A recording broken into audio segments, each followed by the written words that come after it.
مناظر ختم نبوت مولانا شاہ عالم صاحب دامت برکاتہم سے گزارش کروں گا کہ حضرت ممبر پر تشریف لائیں اور آپ سے خطاب فرمائیں۔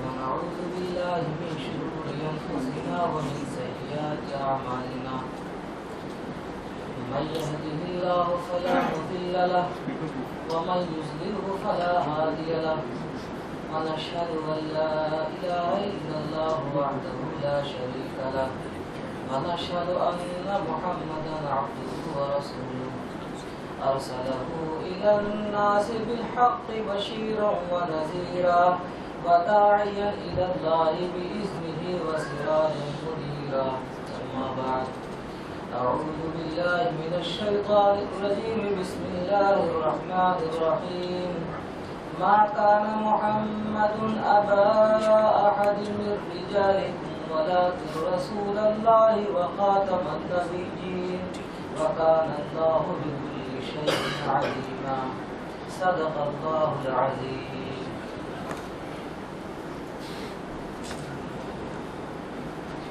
حاضرین گرامی قدر اور یہاں اسٹیج پر تشریف فرما ہمارے اکابر علماء کرام اور میری ماں اور بہن، کسی شاعر نے کہا ہے کہ نظر نظر میں کھٹک رہی ہے میری حقیقت پسند فطرت، نظر نظر میں کھٹک رہی ہے میری حقیقت پسند فطرت، تمام باطل کی طاقتوں نے مجھے نشانہ بنا لیا ہے۔ نظر نظر میں کھٹک رہی ہے میری حقیقت پسند فطرت، تمام باطل کی طاقتوں نے مجھے نشانہ بنا لیا ہے۔ زمین بھی عاجز رہی ہے جس سے فلک بھی جس کو اٹھا نہ پایا، اے میرے آقا میری مدد کر وہ بار میں نے اٹھا لیا۔ آج ہم اور آپ اقرا فاؤنڈیشن کے تحت تحفظ ختم نبوت کی ایک عظیم کانفرنس کے بینر تلے جمع ہیں۔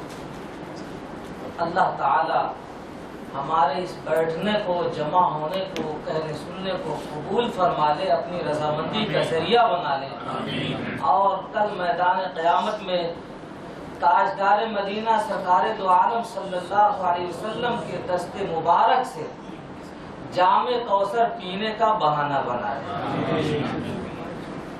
میرے دوستو، بیانات اور تقریریں تو آپ ہمارے بعد علماء کرام سے سنیں گے۔ میں آپ کے درمیان بارہا آتا رہا ہوں، آج بھی آیا ہوں، لیکن آج بیان کرنے کی نیت سے نہیں بلکہ کچھ درد دل لے کر آیا ہوں، اور وہ آپ تک اونڈیلنا چاہتا ہوں۔ بہادر شاہ ظفر نے کہا ہے، سنا ہے کہ ہے راہ دل ہی سے دل کو،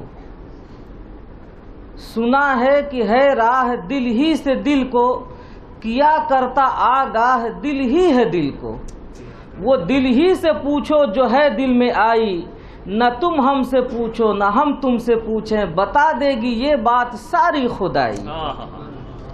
تو میرے دوستوں، آج دل کی بات عرض کرنی ہے، اور دل کی بات کہنے کے لیے زبان کا استعمال ضروری نہیں، اس کو دل سے آپ سمجھ سکتے ہیں۔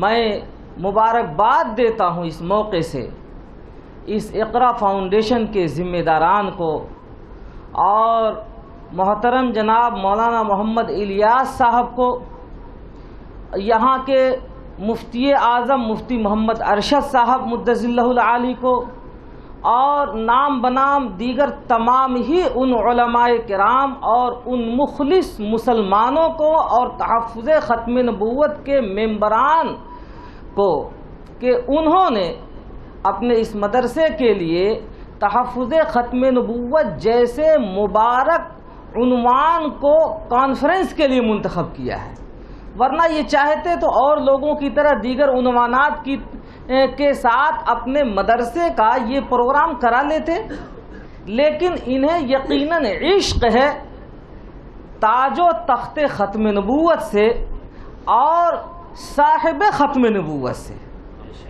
تو اس لیے انہوں نے اپنی دیوانگی کا ثبوت دیا ہے۔ اللہ تعالیٰ اس دیوانگی کو تحفظ ختم نبوت کی خدمت کے لیے قبول فرمائے۔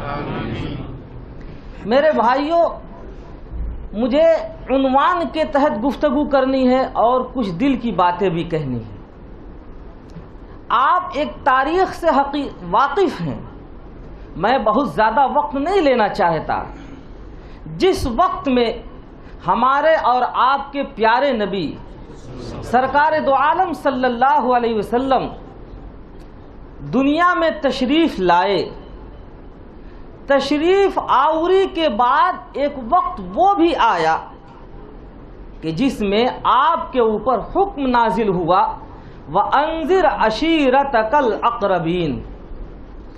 آپ بخاری شریف کھول کے دیکھیں گے، حضرت امام بخاری علیہ الرحمہ نے اس آیت کے تحت جو ایک لمبی طویل حدیث شریف نقل کی ہے، وہ اسلام کا انتہائی اہم اور تاریخی اور سنہرا باب ہے۔ اگر موقع ہوتا تو اس حدیث شریف کے ایک ایک جملے پر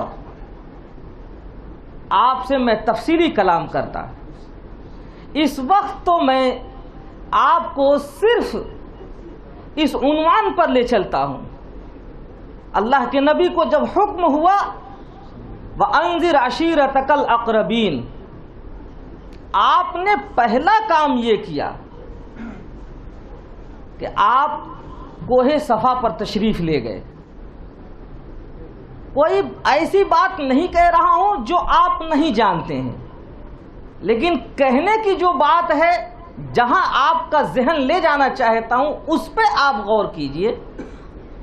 کوہ صفا پر تشریف لے جاتے ہیں آپ، وہاں بلاتے ہیں، ایک ایک کو نام لے لے کے بلاتے ہیں، قریش کا اور دیگر قبیلوں کا نام لے لے کے پکارتے ہیں۔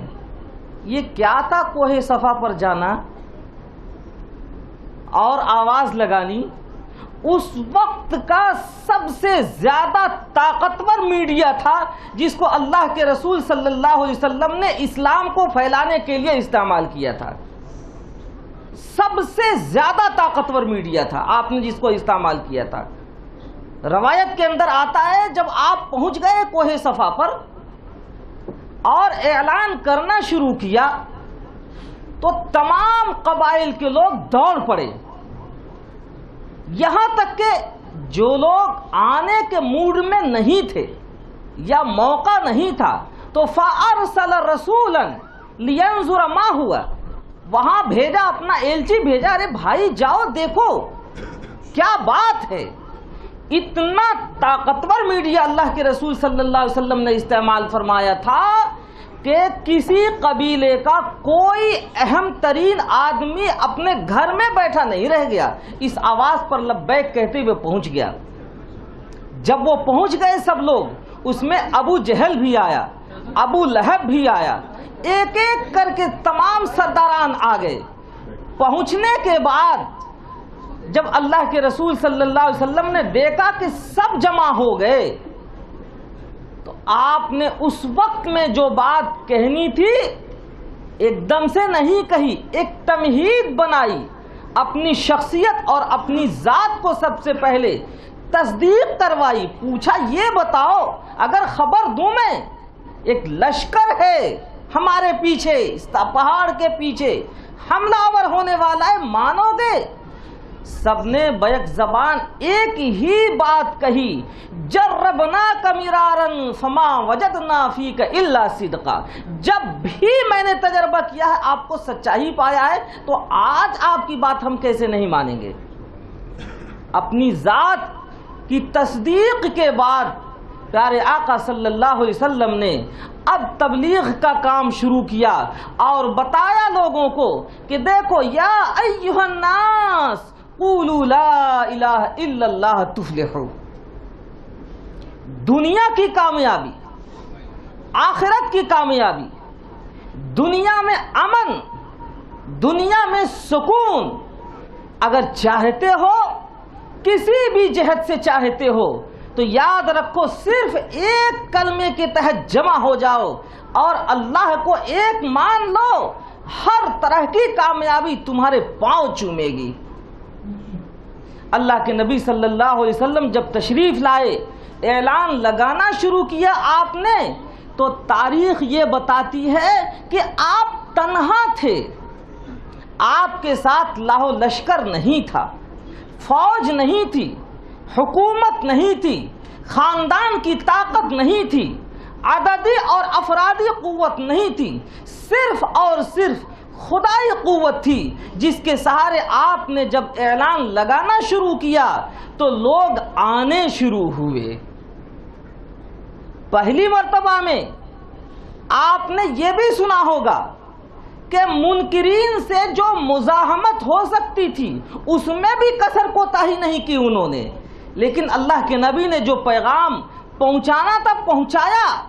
میرے بھائیوں، بتانا یہ ہے آپ آئے تو تنہا، لیکن ایک دوسرا منظر آپ دیکھیے، جب آپ تشریف لے جاتے ہیں دنیا سے تو قرآن پاک منظر کشی کرتا ہے کہ یدخلون فی دین اللہ افواجا. جب آپ جاتے ہیں تو فوج در فوج لوگوں کی ایک پلٹن در پلٹن آتی ہے اسلام قبول کرنے کے لیے. آتے ہیں تو تنہا اور جاتے ہیں تو فوج میں پلٹ دیتے ہیں. یدخلون فی دین اللہ افواجا. کیا بات تھی؟ بات صرف اتنی تھی کہ اسلام کے اندر اللہ نے وہ جذب رکھا ہے، وہ کشش رکھی ہے، وہ خوبی رکھی ہے اور تمام تر خامیوں سے اس طرح اسے پاک رکھا ہے کہ پاک نفوس قدسیہ کے پاس جہاں جہاں یہ پیغام پہنچا لوگوں نے اسے قبول کرنا شروع کیا. اور اسی سلسلے کی ایک کڑی ہم اور آپ بھی یہاں بیٹھے ہوئے ہیں. الحمدللہ اللہ نے ہمیں مسلمان بنایا، اللہ نے ہمیں اسلام جیسی عظیم دولت دی. مسلمانوں شوق سے کہو اللہ نے ہمیں مسلمان بنایا، فخر سے کہو اللہ نے ہمیں مسلمان بنایا، سینہ پھلا کے کہو اللہ نے ہمیں مسلمان بنایا، پوری دنیا کو دکھا کے بتلا کے کہو اللہ نے ہمیں مسلمان بنایا. میرے بھائیوں، یہ اسلام جیسی ایک عظیم دولت، عظیم نعمت، اس کا حصہ ہم اور آج آپ ہیں. اس تاریخ کے حوالے سے بتانا یہ ہے کہ دیکھو اللہ کے نبی نے اسی وقت پیشین گوئی فرما دی تھی کہ تمہارے درمیان فتنے آئیں گے، آتے رہیں گے، اتنے آئیں گے، اس طرح آئیں گے کہ جیسے بارش اترتی ہے کہ اس سے بچنا مشکل ہو جاتا ہے آدمی کو. لیکن ان حالات میں بھی تمہیں مایوس نہیں ہونا ہے، تمہیں گھبرانا نہیں ہے، تمہیں بیزار نہیں ہونا ہے. اللہ کے نبی نے یہ بھی فرمایا کیف تہلک امۃ انا اولها والمہدی وسطها والمسیح آخرها. یہ امت کبھی تباہ ہو ہی نہیں سکتی ہے. کیوں؟ جس کے کھیونہار ایسے تین آدمی ہوں، منتخب اور برگزیدہ شخصیات. اللہ کے نبی فرماتے ہیں یہ امت کیسے تباہ ہوگی؟ اس کے شروع میں میں ہوں، اس ناؤ کا کھیونہار میں ہوں. اس کے شروع میں حالات زیادہ خراب ہونے لگیں گے تو یاد رکھو مسلمانوں، تمہاری ہدایت اور رہنمائی کے لیے محمد بن عبداللہ نامی ایک شخصیت آئیں گے جو تمہیں راہ راست پر چلائیں گے، بھٹکنے نہیں پاؤ گے تم. یاد رکھو حالات اس سے بھی زیادہ اگر خراب ہوئے اور دجال نکل آیا تو اللہ کے نبی نے یہ بھی فرمایا کہ دیکھو تمہیں مایوس ہونے کی ضرورت نہیں، تمہاری ہدایت اور رہنمائی کے لیے حضرت عیسیٰ ابن مریم آئیں گے آخر میں. تو یہ امت جس کے شروع میں اللہ کے نبی ہوں، درمیان میں حضرت امام مہدی ہوں اور آخر میں حضرت عیسیٰ ابن مریم ہوں، کیسے ہلاک ہو سکتی ہے، کیسے تباہ ہو سکتی ہے؟ ممکن نہیں ہے یہ امت تباہ ہو جائے. لیکن میرے بھائی فتنے تو آنے ہیں نا, وہ تو آئیں گے. وہ کیوں آئیں گے؟ ہماری اور آپ کے ایمان کے لیے آزمائش بن کے آئیں گے. فتنے کے معنی ہی ہیں آزمائش کے. یہ آئیں گے اور آتے رہیں گے اور ہمارے اور آپ کے ایمان کی آزمائش بنتے رہیں گے. انہی فتنوں میں سے ایک نہایت مہیب, انتہائی خطرناک فتنہ قادیانیت کا فتنہ ہے. یہ فتنہ وجود میں آیا 1880 میں. لانے والے انگریز. سبب کیا تھا؟ ان کو فکر اس بات کی تھی کہ ہندوستان کی غیر منقسم ہندوستان, جس میں اس وقت میں بنگلہ دیش بھی شامل, برما بھی شامل, پاکستان بھی شامل, پورا ہندوستان شامل, ایک بڑا وسیع رقبہ تھا. انگریزوں کو فکر یہ تھی کہ ہندوستان کی زمین پر ہم نے قبضہ کر لیا, لیکن مسلمانوں سے جن کی زمین ہم نے قبضائی ہے, ان کے ضمیر پر قبضہ نہیں کر پائے ہیں ہم. کیا طریقہ ہونا چاہیے؟ زمین پر قبضے کے لیے غداروں کو انہوں نے استعمال کیا, تو ضمیر پر قبضہ کرنے کے لیے بھی ان کو ایک راستہ نظر آیا کہ اس راستے میں بھی غداروں کو کھڑا کرو, جو ملک کے بھی غدار ہوں, قوم کے بھی غدار ہوں. تو جیسے زمین پر ہم نے قبضہ کیا تو ان کی ضمیر پر بھی ہم قبضہ کر لیں گے. اس کے لیے انہوں نے مرزا غلام محمد قادیانی کو جنم دیا اور کھڑا کیا. 1880 میں اس نے کھڑا ہو کے دعویٰ کیا. پہلے کہا اس نے کہ میرے اوپر اللہ کا الہام نازل ہو رہا ہے. 2 سال کے بعد کہنے لگا میں مجدد بنا دیا گیا ہوں. 2 سال کے بعد کہنے لگا کہ صاحب ایک عہدہ اور مل گیا ہے. کیا؟ کہ حضرت عیسیٰ ابن مریم علیہ السلام آسمان پر زندہ موجود ہیں, دوبارہ اس دنیا میں تشریف لائیں گے. لیکن ایک عہدہ مجھے مل گیا ہے کہ ان کے اور میرے درمیان ایک مناسبت سی ہے, مشابہت سی ہے, معنوی. 4 سال گزر گئے, دیکھا لوگوں کے کان بدک نہیں رہے ہیں. اس نے پھر 4 سال کے بعد 1890 میں اس بات کا دعویٰ کر دیا کہ مسلمانوں, جو قرآن سے, حدیث سے اور خود مرزا کے الہام سے بات ثابت ہو رہی تھی کہ عیسیٰ ابن مریم زندہ ہیں, آئیں گے, کہتا ہے اللہ تعالیٰ سے بھی بھول ہو گئی, غلطی ہو گئی. آج انہوں نے نعوذ باللہ من ذالک, کہتا ہے ان سے چوک ہو گئی. آج انہوں نے بتایا ہے کہ وہ عیسیٰ جن کے آنے کا وعدہ قرآن پاک میں کیا گیا, اب وہ نہیں آئیں گے, ان کی جگہ میں آ گیا.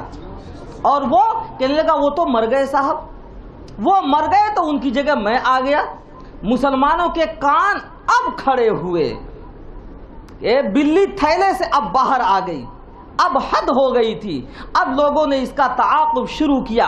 1890 سے اس کا باضابطہ تعاقب. علماء دیوبند کو اللہ تعالیٰ نے یہ شرف بخشا کہ جس زمانے میں حضرت عیسیٰ ابن مریم سے مناسبت اور مشابہت کی بات کی تھی, اسی وقت میں 1885 کے اندر ایک وفد لدھیانے سے آتا ہے, اور علماء دیوبند میں حضرت گنگوہی علیہ الرحمہ موجود تھے, زندہ تھے, اور حضرت مولانا یعقوب صاحب نانوتوی رحمۃ اللہ علیہ. وفد نے آ کر جو دلائل پیش کیے تو حضرت گنگوہی نے فرمایا کہ دیکھو, تکفیر کے لیے جتنے دلائل چاہیے ابھی کم ہیں, لیکن تضلیل کے لیے جتنے دلائل چاہیے اس میں اب کمی نہیں رہ گئی ہے. پھر بھی حضرت مولانا یعقوب صاحب صدر المدرسین دارالعلوم دیوبند کے پاس بھیجا. وفد آیا ان کے پاس, حضرت نے فرمایا کہ اس کے تضلیل کے لیے جتنے دلائل ہو سکتے ہیں مکمل ہیں, اس کے تضلیل میں کوئی شک و شبہ نہیں ہے, یہ گمراہ ہے, یہ بھٹکا ہوا ہے, یہ گمراہ کرے گا لوگوں کو. چنانچہ علماء دیوبند نے اللہ تعالیٰ نے جو فراست ایمانی دی تھی اس کے ذریعے سے اسی وقت بھانپ لیا تھا کہ یہ نہایت خطرناک اور مہیب فتنہ ہے, اور اسی وقت باخبر کر دیا تھا 1885 کے اندر. 1890 میں جب اس نے عیسیٰ ابن مریم ہونے کا کھل کے دعویٰ کر دیا تو اس وقت الحمدللہ علماء دیوبند میدان میں اس کے لیے سر بکف آ چکے تھے. 1890 میں اس نے انگریزوں کی طاقت کے سہارے جب اپنے دامے فریب بچھانے شروع کیے تو میرے بھائی 1897 کے اندر مفتی کفایت اللہ صاحب مفتی اعظم ہند رحمت اللہ علیہ میدان میں آ جاتے ہیں اور اس کے خلاف سب سے پہلے برہان نامی پرچہ آپ نے قلمی نکالا اور ہندوستان باشندگان ہندوستان ہی نہیں پوری دنیا کے مسلمانوں کو اس فتنے سے باخبر کرنا شروع کر دیا۔ علماء کی ذمہ داری ہوتی ہے خبردار کرنا، پبلک کی ذمہ داری ہوتی ہے فتنوں سے بچنا۔ فیکٹری دوا بناتی ہے کھلاتی نہیں ہے، مریض کے ذمے ہے دوا کھانا، فیکٹری کے ذمے ہے ہر طرح کی دوا بنانا۔ مفتی کفایت اللہ صاحب رحمۃ اللہ علیہ نے اسی وقت اس کا تعاقب شروع کر دیا تھا۔ 1900 میں آ کر جب اس نے نبوت کا دعویٰ کر دیا کھل کر تو دارالعلوم دیوبند اس کے خلاف اس طرح سد سکندری بن کر آیا کہ مسلمانوں آپ جانتے ہیں انگریز کی پوری قوت لگی ہوئی تھی اس کے پیچھے۔ آپ کے ہانگ کانگ کے اندر بھی انگریز، آپ کے پورے ایشیا کے اندر انگریز، اور چپے چپے میں انگریزی کتے دندناتے پھر رہے تھے، لیکن علماء دیوبند نے جان کی یا سر کی پرواہ نہیں کی اور قادیانیت کا اس طرح سے تعاقب کیا کہ مرزا قادیانی اپنے سوراخ اور اپنے بل سے باہر نکلنے کی جرأت نہیں کر سکا۔ 1900 میں جب اس نے نبوت کا دعویٰ کر دیا اس وقت میں حضرت مولانا ثناء اللہ صاحب امرتسری رحمۃ اللہ علیہ منظر عام پر آتے ہیں اور مرزا قادیانی کو قرار واقعی سزا دیتے ہیں، دھول چٹاتے ہیں۔ بالآخر 1908 میں مرزا غلام احمد قادیانی جہنم رسید ہو گیا۔ جب یہ مرا ہے تو اس وقت میں اس کی قوت اتنی نہیں تھی جتنا آج آپ سمجھ رہے ہیں، اتنی نہیں تھی۔ میں آپ کو جس تاریخ سے روشناس کرانا چاہتا ہوں، بتانا یہ ہے کہ علماء دیوبند کی قوت تھی، ایک طرف انگریزی حکومت، انگریز کا پیسہ، انگریز کے غدار اور انگریز کے جاسوس، انگریز کی فوج، جھنڈا ان کا، زمین ان کی، لیکن علماء دیوبند نے اس کے ناک میں نکیل اس طرح سے لگائی کہ یہ قادیان سے باہر نکلنے کی جرأت نہیں کر سکا تھا۔ 1910 کے اندر حضرت علامہ انور شاہ کشمیری رحمۃ اللہ علیہ منظر عام پر آ جاتے ہیں اور مرزا قادیانی کی کمر کی ہڈی توڑ کے رکھ دیا آپ نے۔ واقعہ یہ ہوا مرزا قادیانی اب انگریزی قوت کے سہارے پاؤں پسارنے کی کوشش کر رہا تھا، پاؤں پھیلانے کی کوشش کر رہا تھا۔ حضرت مولانا حبیب الرحمان صاحب عثمانی رحمۃ اللہ علیہ دارالعلوم دیوبند کے نائب محتمم، حضرت قاری طیب صاحب رحمۃ اللہ علیہ، علامہ انور شاہ کشمیری رحمۃ اللہ علیہ، اور اس طرح سے حضرت مولانا اعجاز علی صاحب رحمۃ اللہ علیہ، بے شمار علماء کرام نے قادیان کے سینے میں جا کر کیل ٹھونک دی۔ 3 روزہ کانفرنس، زبردست کانفرنس کی، اور اسی کا حصہ ہیں، اسی تاریخ کا حصہ ہیں حضرت مولانا سید عطا اللہ شاہ صاحب بخاری رحمۃ اللہ علیہ، حضرت مولانا عنایت اللہ صاحب چشتی رحمۃ اللہ علیہ۔ یہ اب دوسرے مرحلے میں آتے ہیں، علماء دیوبند کی یہ دوسری پلٹن ہے۔ پہلی پلٹن سے تو بہت کم لوگ آپ لوگ واقف ہوں گے۔ اللہ کا شکر ہے علامہ انور شاہ کشمیری رحمۃ اللہ علیہ نے اس تحریک کو آ کر قومی تحریک بنائی اور علماء کی تحریک بنائی، مسلمانوں کی تحریک بنائی۔ دلائل کے اعتبار سے باوجود اس کے کہ قادیانیوں کے خلاف لب کشائی کرنا، پھانسی کے پھندے کو چومنا تھا، لیکن قربان جائیے علماء دیوبند پر سنجیدہ، متین، مضبوط، ٹھوس اور ایسے دلائل مہیا کر دیے کہ انگریزی حکومت اپنے کارندے کے خلاف فیصلہ دیتی ہے 1933 میں کہ مرزا قادیانی یا اس کے ماننے والے سب کچھ ہو سکتے ہیں لیکن مسلمان نہیں ہو سکتے ہیں۔ اس وقت میں بھاولپور کے اندر جو مقدمہ چلا، بھاولپور کس کے قبضے میں تھا؟ آپ کے، ہمارے؟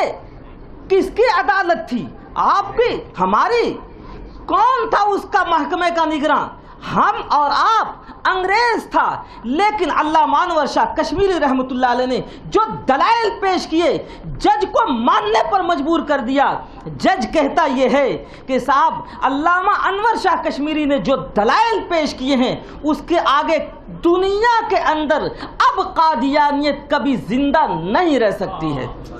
علامہ انور شاہ کشمیری نے بحث کے وقت میں قادیانی گرگے، قادیانی پنڈت کو للکار کے کہا تھا یہ وہ دلائل ہیں جو ہم نے تم کو قرآن و حدیث کی روشنی میں دیے ہیں، کیا تم بچشم خود دیکھنا چاہتے ہو؟ آؤ ابھی میں تم کو دکھاتا ہوں، مرزا غلام احمد قادیانی کو جہنم میں جلتا ہوا تم اپنی آنکھوں سے دیکھو گے۔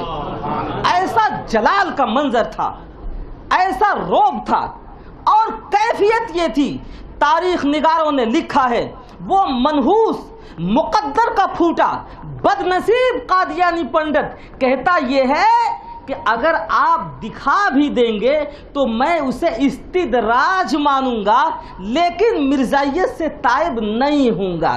لیکن تاریخ نگاروں نے لکھا ہے کہ یہ منحوس مقدر کا پھوٹا، یہ وقت کا ابو جہل اگر اس کے مقدر میں ایمان ہوتا اور یہ کہہ دیتا دکھا دو، تو اس امت کی کرامت، اس امت کی نجابت، اسلام کی شرافت، اسلام کا معجزہ آج بھی اور قیامت تک جاری رہے گا۔ اس کا قوی امکان تھا کہ علامہ انور شاہ کشمیری رحمۃ اللہ علیہ اسی وقت میں آنکھوں سے مرزا قادیانی کو جہنم میں جلتا ہوا دکھا دیتے، لیکن اس مرزائی پنڈت کو یقین تھا کہ اگر میں نے ہاں کہہ دیا تو یہ دکھا دے گا۔ کیوں؟ اس لیے کہ یہ ان لوگوں میں سے ہے، اتقوا من فراست المومن، یہ ان لوگوں میں سے ہیں کہ اگر قسم کھا لیں تو اللہ تعالیٰ اس کو پورا کر دکھائے گا۔ نہیں تھا مقدر میں، ایمان نہیں لایا، لیکن پوری دنیا میں اسلام کا ڈنکا بجا اور اس کی فتح ہوئی، اور قادیانیت کی کمر ہمیشہ کے لیے ٹوٹ گئی۔ مرزا قادیانی کے خلاف یہ پہلا فیصلہ نہیں تھا، اور بھی اس سے پہلے فیصلے آ چکے تھے، اور اب تک کے جتنے فیصلے پوری دنیا کے ججمنٹ آ رہے ہیں، آتے رہیں گے۔ دنیا کی ساری حکومتیں مل کر، اسرائیل اور امریکہ مل کر، روس اور لندن مل کر ان کو چاند سے اوپر تو پہنچا سکتے ہیں، یاد رکھو، دنیا کی ہر بلندی دلا سکتے ہیں، یاد رکھو، لیکن ایسا نہیں ہو سکتا کہ ان کو اسلام اور مسلمان بتا دیں، ثابت کر دیں۔ اسلام سے یہ بیگانہ ہے، بیگانہ رہیں گے۔ میرے بھائیوں، آج آپ کے ملک میں، آپ کے علاقے میں بھی قادیانیت نے کوشش کی پاؤں پسارنے کی، لیکن تحفظ ختم نبوت کے مجاہدین نے الحمدللہ، تحفظ ختم نبوت کے ممبران نے الحمدللہ سد سکندری بن کر اس فتنے کا تعاقب کیا ہے، اور انشاءاللہ انگریز یہاں سے جا ہی چکا، دکان بھی جانے والی ہے۔ سچ بات کہو، سچ بات کہو دنیا والوں، مرزائی نبوت جعلی ہے۔ یاد رکھو، انگریز نے یہ پودا لگایا تھا تو یہ بھی یہاں سے کسی وقت جائیں گے، لیکن میں آپ سے ایک گزارش کر کے رخصت ہونا چاہتا ہوں کہ آپ متحد رہیں اور سیسا پلائی ہوئی دیوار رہیں۔ ختم نبوت کا پلیٹ فارم ایسا پلیٹ فارم ہے، اگر اس میں رتی برابر بھی کوئی انحراف کرنے کا تصور کرتا ہے، جس درجہ اس کا تصور ہوگا انحراف کا، ہٹنے کا، وہ یہ محسوس کر لے کہ اسی درجہ اس کے ایمان کے اندر ضعف اور کمزوری آتی جا رہی ہے۔ علامہ انور شاہ کشمیری رحمۃ اللہ علیہ نے فرمایا تھا، تحفظ ختم نبوت کے لیے جو شخص جان، مال، تن، من، دھن کی قربانی دیتا ہے، کل میدان قیامت میں اس کے جنت کی ضمانت میں لیتا ہوں۔ اور یہ بھی فرمایا کہ اگر کوئی ایسا مسلمان جس کو تحفظ ختم نبوت کے پلیٹ فارم پہ دعوت دی جا رہی ہے اور اپنے جان، مال، وقت کی قربانی نہیں دے سکتا، تو یاد رکھو وہ گلیوں کے کتے سے بھی بدتر ہے۔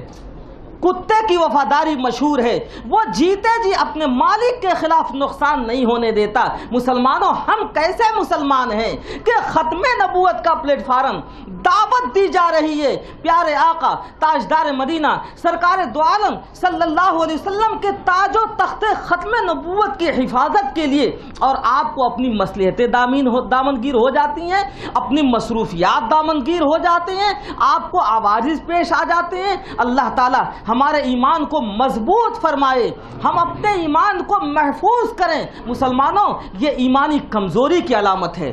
ایک صاحب نے پرچی بھیج کے پوچھا ہے کہ ہم تحفظ ختم نبوت کا ممبر، مستقل ممبر کس طرح بنیں اور کیسے بنیں۔ میں اس سلسلے میں ان سے گزارش کروں گا کہ اس کے لیے وہ علیحدہ سے بھی ہم سے رابطہ کر سکتے ہیں، اور دیگر مجلسوں میں انشاءاللہ اس پر میں تفصیل سے خطاب کروں گا۔ اس وقت تو آپ سے صرف ایک بات کا عہد لینا ہے۔ میں دو چیزیں آپ سے لینا چاہتا ہوں میرے بھائیوں، آپ دینے کے لیے تیار ہیں یا نہیں؟ ہاتھ اٹھا کے بتائیں۔ ایسی بھاری چیز کسی چیز کا مطالبہ نہیں کروں گا کہ جو آپ نہ دے سکیں۔ مجھے آپ کا مال نہیں چاہیے، آپ کی دولت نہیں چاہیے، مجھے کچھ نہیں چاہیے، مجھے صرف آپ کے ایمان کی حفاظت چاہیے۔ دارالعلوم دیوبند وہ اسی کا فکر مند ہے کہ دنیا میں مسلمان چپے چپے میں جہاں کہیں رہے، جس حیثیت سے رہے، پہلا کام یہ کہ اپنے ایمان اور صحیح اسلام پر باقی رہے۔ اس کے لیے سسٹمیٹک ایک نظام بھی ہوتا ہے۔ ہم سب مسلمان ہیں، اللہ تعالی ہمارے اس بیٹھنے کہنے سننے کو قبول فرمائے، لیکن ایک سسٹم بھی تو ہوتا ہے۔ ایسا تو نہ ہو کہ سب پھٹے حال مجنوں بنتے چلے جائیں۔ اس کے لیے سسٹم یہ ہے، ہماری تحریک یہ ہے تحفظ ختم نبوت کی، ہماری کوشش یہ ہے کہ آپ ختم نبوت کے دیوانے ہیں، لیکن سب سے پہلے آپ تحفظ ختم نبوت کا ممبر بنیں گے آپ؟ ہاتھ اٹھائیے اور خدا سے عہد کیجئے کہ انشاءاللہ جیتے جی جب تک ہمارے دم میں دم رہے گا اس وقت تک انشاءاللہ ہم تحفظ ختم نبوت کے ممبر رہیں گے۔ تحفظ ختم نبوت کا ممبر ہونا کیا ہے؟ دو لفظوں میں آپ کو بتا دوں۔ مجدد ملت حضرت مولانا اشرف علی تھانوی رحمۃ اللہ علیہ کے پاس حضرت مولانا لال حسین اختر تشریف لائے۔ پوچھا ختم نبوت کا کام کیسے کرتے ہیں آپ؟ تو انہوں نے بتایا کہ حضرت سالانہ میں مسلمانوں سے 1 روپیہ فیس ممبری لیا کرتا ہوں۔ حضرت نے سن لیا، خاموش ہو گئے، مجلس برخاست ہو گئی۔ کنارے لے جا کے مولانا لال حسین اختر کا ہاتھ پکڑ کے کہا کہ مولانا لال حسین اختر، آپ سے ایک وعدہ لینا چاہتا ہوں، آپ مانیں گے؟ گھبرا گئے کہ حضرت کا یہ مزاج نہیں، کیا وعدہ لینا چاہتے ہیں، کیا اقرار کرانا چاہتے ہیں؟ تھر تھرا گئے۔ وہ کہا حضرت جو بھی حکم ہو فرمائیں، ایمان اور اسلام پر استقامت کے ساتھ اسلام کے دائرے میں رہتے ہوئے جو حکم ہوگا ہر کچھ مانیں گے۔ مولانا حضرت تھانوی رحمۃ اللہ علیہ نے فرمایا کہ آپ کو میں اپنی جیب خاص سے یہ 25 روپے دے رہا ہوں، اس لیے دے رہا ہوں کہ 25 سال کے لیے آپ مجھ کو تحفظ ختم نبوت کا ممبر بنا لیں، تاکہ اس دوران اگر میرا انتقال ہو گیا تو مجھے یہ شرف حاصل رہے کہ میں تحفظ ختم نبوت کا ممبر رہا ہوں۔ پتہ نہیں کوئی عمل، کوئی نیکی کام آئے نہ آئے، لیکن تحفظ ختم نبوت کے ممبر ہونے کے ناطے کل میدان میں پیارے آقا صلی اللہ علیہ وسلم کے سامنے کم از کم اتنا کہنے کا حق رکھوں گا، آقا مجھ سے نہیں کچھ ہو سکا، نہیں کچھ ہو سکا، غلطیوں میں گناہوں میں ہماری عمر گزر گئی، اتنا ضرور ہوا کہ آپ کے ختم نبوت کا میں ممبر رہا ہوں۔ اس کے صدقے اور طفیل میں انشاءاللہ آپ کے دست مبارک سے جام کوثر نصیب ہوگا۔ 25 سال کے لیے آپ نے فیس ممبری ادا کر دی تھی۔ تاریخ میں لکھا ہوا آتا ہے حضرت تھانوی نور اللہ مرقدہ کا انتقال ہو گیا، اور آپ تحفظ ختم نبوت کے خدام سے پوچھئے، پتہ یہ چلتا کہ ہر سال صاحب ایک مخصوص رقم آتی، کون دے کے جاتا، کیسے دے کے جاتا، پتہ ہی نہیں چلتا۔ ناظم صاحب نے نگرانی لگا دی کہ دیکھو کون ہے یہ شخص، نام نہیں، پتہ نہیں، رقم آتی ہے۔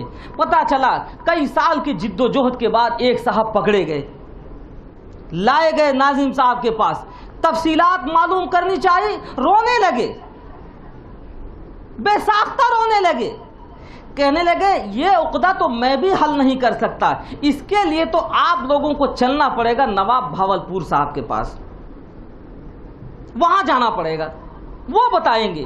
وہاں پہنچے لوگ، صاحب کیا بات ہے، وہ بھی رونے لگے اور کہنے لگے کہ اللہ تعالیٰ کو جب تک یہ راز رکھنا راز تھا، مقصود تھا، اس وقت تک تو یہ راز رہا، اب اللہ تعالیٰ اس کا انکشاف ہی کرنا چاہتے ہیں، کرانا چاہتے ہیں، تو میں بتا دیتا ہوں۔ بات یہ تھی، حضرت تھانوی نور اللہ مرقدہ نے انتقال سے پہلے نواب صاحب کو بلایا اور کہا، نواب صاحب جائیداد ہے ہماری، زمین ہے ہماری، سب کچھ ہے، لیکن معلوم نہیں کہ میرے بعد کیا اس کا حشر ہوگا۔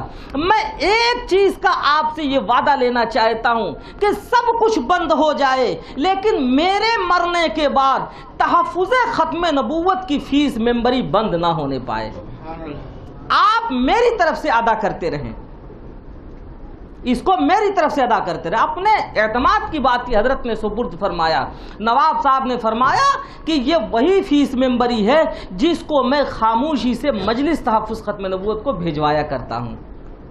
آپ نے دیکھا جب دیوانگی آئے گی تو انشاءاللہ تحفظ ختم نبوت کی ممبری کب ادا کریں گے، کیسے ادا کریں گے، کس طرح ادا کریں گے، کس کو ادا کریں گے، مجھ سے نہیں پوچھیں گے، یہ تو محبت خود ہی آداب محبت کو سکھاتی ہے۔ ایک مثال دیتا چلوں میں، آخر میں اپنی بات ختم کرتا ہوں کہ یاد رکھیے، اس کو آپ اپنی زندگی کا جزو لازم بنا لیجئے۔ میں یہ نہیں کہتا کہ آپ 1 لاکھ روپے کا ممبر بنیے، یہ نہیں کہتا 1000 کا ممبر بنیے، 1 روپے کا ممبر بنیے، لیکن اس شرط کے ساتھ آپ ممبر بنیں گے کہ زندگی میں انشاءاللہ یہ فیس ممبری کبھی بند نہیں ہوگی، بلکہ انتقال ہو تو جہاں اور چیزوں کی وصیت کریں، آپ اس بات کی بھی وصیت کریں آپ اپنے اولاد کو کہ دیکھو یہ پوری جائیداد تمہارے لیے، لیکن اس میں سے 1 روپیہ میں فیس ممبری دیا کرتا تھا، وہ فیس ممبری میرے لیے، اس جائیداد سے اس کو تم ضرور ادا کرتے رہنا۔ انشاءاللہ ثم انشاءاللہ اگر ہم یہ قربانی دیں گے تو قادیانیت کا یہ ناپاک پود دنیا سے اسی طرح سے مٹتا ہوا چلا جائے گا، مٹ جائے گا جیسے ہمارے اکابر نے اس کی کمر توڑ کر کے رکھ دی تھی۔ یہ فیس ممبری کا میں نے طریقہ بھی بتا دیا آپ کو۔ میں یہ نہیں کہہ رہا ہوں کہ کس کا ممبر بنیے، تحفظ ختم نبوت کا ممبر ہیں آپ۔ نماز، فرض نماز کا وقت آتا ہے تو اس کے لیے یہ نہیں کہا جاتا ہے مسجد میں جائیے، وقت ہو گیا پورا، جہاں ہو آپ وہی آپ مصلی سماج کے سنبھال کے ادا کر لیجئے، 4 رکعت ہو جائے گی یا نہیں نماز؟ تو اسی طرح ختم نبوت کے لیے میں آپ کو جو ممبر بنا رہا ہوں وہ تحفظ ختم نبوت کا ممبر بنا رہا ہوں۔ یہ فیس ممبری جب وقت آئے، جہاں آپ کو موقع لگے، جہاں دکھ رہا ہو کہ یہاں سے کام ہو رہا ہے، آپ وہاں ادا کر دیجئے، ادائیگی ہو جائے گی، اس لیے انتظار کی ضرورت نہیں۔ دوسری بات آپ سے میں ایک چیز اور مانگنا چاہتا ہوں، آپ اپنی زندگی میں سے مجھے صرف 1 منٹ کا وقت دیں گے؟ ہاتھ اٹھائیے، پکا عہد کیجئے، خانہ خدا میں یہ عہد کر رہے ہیں اور یہ سب ایک دوسرے کے گواہ ہیں، یاد رکھیے، اس کے خلاف تو نہیں ہوگا، وعدہ کر رہے ہیں آپ۔ جو لوگ 1 منٹ دے سکیں صرف وہی ہاتھ اٹھائیں، جو نہیں دے سکتے وہ ہاتھ مت اٹھائیں، جو دے سکتے ہیں وہ ہاتھ اٹھائیں، جو نہیں دے سکتے ہیں خدا کے واسطے وہ ہاتھ مت اٹھائیں، جو دے سکتے ہیں صرف وہی ہاتھ اٹھائیں، اس کو پورا کرنا ہے۔ وہ 1 منٹ کا وقت آپ پوری زندگی میں بھی مجھے دے سکتے ہیں، سال بھر میں دے سکتے ہیں، آپ مہینے میں دے سکتے ہیں، ہفتے میں دے سکتے ہیں، 1 دن کے اندر آپ دے سکتے ہیں، 5 نمازوں میں بھی دے سکتے ہیں، جب چاہے دے لیں، یہ وقت طے کرنا آپ کی طرف سے۔ وہ 1 منٹ کا وقت میں صرف اس بات کے لیے چاہتا ہوں کہ جب بھی آپ کو یاد آ جائے تو آپ ایک دعا اپنے دعاؤں میں شامل کر لیں۔ وہ کیا ہے؟ وہ یہ ایک دعا ہے، آپ اس کو زبان سے کہتے رہیں تاکہ یہ وعدہ ابھی سے پورا ہو جائے کہ یا اللہ، تحفظ ختم نبوت کے جو شہداء اور خدام دنیا سے جا چکے ہیں انہیں اپنا قرب نصیب فرما، آمین ثم آمین، اور جو زندہ ہیں جہاں کہیں بھی ہیں تو بہتر جانتا ہے، انہیں خیر و عافیت نصیب فرما اور ان کے کاموں میں یا اللہ آسانیاں پیدا فرما، آمین ثم آمین۔ کوئی بڑی بھاری دعا تو نہیں ہے، 1 منٹ کی دعا ہے، آپ چاہیں تو 5 نمازوں میں شامل کر لیں، نہیں تو کسی ایک نماز میں لازم کر لیں، نہیں تو کم از کم میں نے آپ سے زندگی میں ایک دفعہ مانگا ہے تو عیدین میں خوشیوں کے موقع پر جہاں اور دعائیں آپ مانگتے ہیں وہ عبادات اور نہ دعاؤں کے قبولیت کا وقت ہوتا ہے، اللہ تعالیٰ قبول فرماتے ہیں، آپ اس میں شامل کر لیں، کریں گے انشاءاللہ ثم انشاءاللہ۔ بڑے خوش نصیب ہوں گے وہ لوگ جن کو اللہ یہ توفیق دے کہ اپنے 5 نمازوں میں اس دعا کو شامل کر لیں، اور نہیں تو کم از کم 24 گھنٹے میں ایک دفعہ سورج گردش کرتا ہے تو 24 گھنٹے میں ایک دفعہ تو شامل کر ہی لیں۔ تحفظ ختم نبوت کے دیوانوں نے آپ کے وہاں 10,000 سے زائد شہادتیں پیش کی ہیں اور آج بھی پوری دنیا میں پیش کر رہے ہیں، ان کا ہمارے اوپر حق ہوتا ہے، کم از کم کچھ نہیں کر سکتے تو دعاؤں میں تو یاد رکھیں۔ اللہ تعالی ہمیں اور آپ کو اس مشن پر، اس تحریک سے دل کے ساتھ وابستہ رہنے کی توفیق مرحمت فرمائے، اور تاحین حیات اللہ تعالی ہمیں اس پر قائم و دائم رہنے کی توفیق مرحمت فرمائے، ابتلاؤں اور آزمائشوں سے، ہر طرح کی دقتوں پریشانیوں سے اللہ تعالی محفوظ فرمائے۔ وآخر الدعوانا ان الحمدللہ رب العالمین۔ أنا العبد الذي كسب الذنوب وصدته الأماني أن يتوب